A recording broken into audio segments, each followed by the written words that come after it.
குரலில் அமுதம் கலந்தே அருந்த தருவதும் கீதம். எங்கும் சிதறும் எண்ணங்களையும் எடுத்து வருவது கீதம்.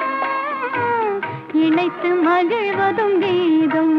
துயர் இருளை மறைப்பதும் கீதம். துள்ளாத மனமும் சொல்லும், சொல்லாத கதைகள் சொல்லும், இல்லாத ஆசையை கிள்ளும். இன்பத்தேனையும் வெல்லும் இசை, இன்பத்தேனையும் வெல்லும்.